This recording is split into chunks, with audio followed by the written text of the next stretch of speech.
Halo Re, perkenalkan nama saya Dominic Louis Gerson, biasa dipanggil Louis. Saya merupakan mahasiswa Unikat Majaya Jakarta, program studi bimbingan dan konseling NIM 202403040016. Pada kesempatan kali ini saya ingin menjelaskan sejarah perkembangan keilmuan bimbingan konseling dan profesi konselor di dunia dan di Indonesia. Yuk kita simak. Nah, kita masuk ke sejarah Amerika. Sejarah pada tahun 1900 sampai 1909-an, Frank Person as a founding father mendirikan Boston Vocational Bureau.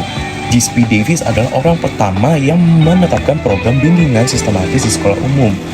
Pada tahun 1910-an, didirikannya National Vocational Guidance Association (NVGA) merupakan pendahulu dari American Counseling Association (ATA).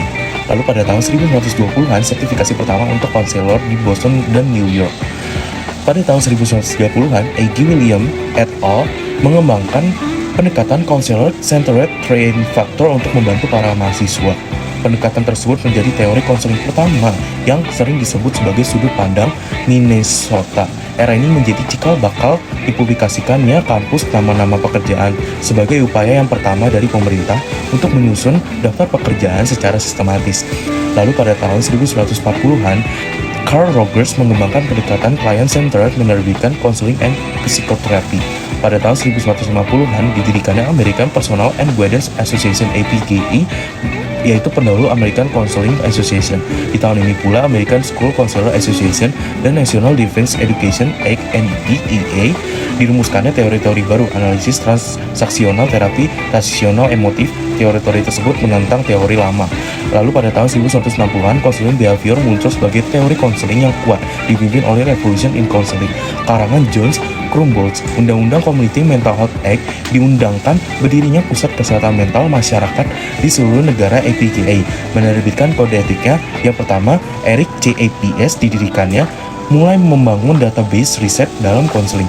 Dirumuskannya definisi peran pelatih, standar pelatihan bagi konselor sekolah.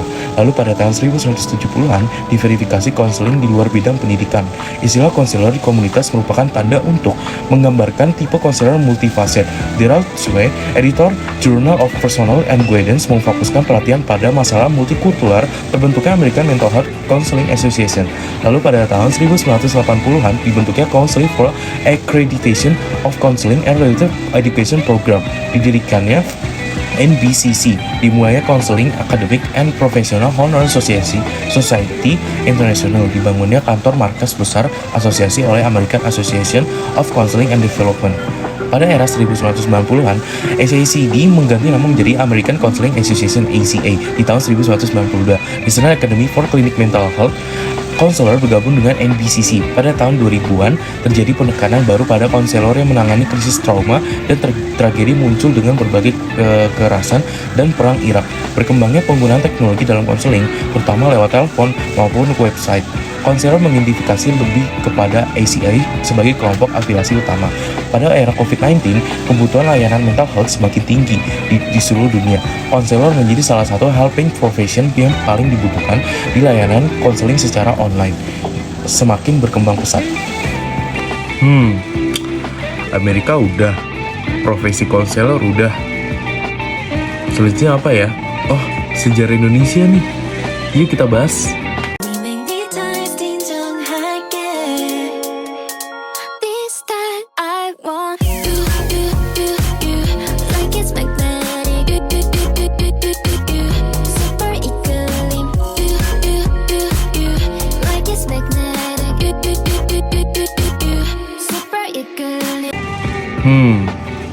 Udah pada ngerti belum nih?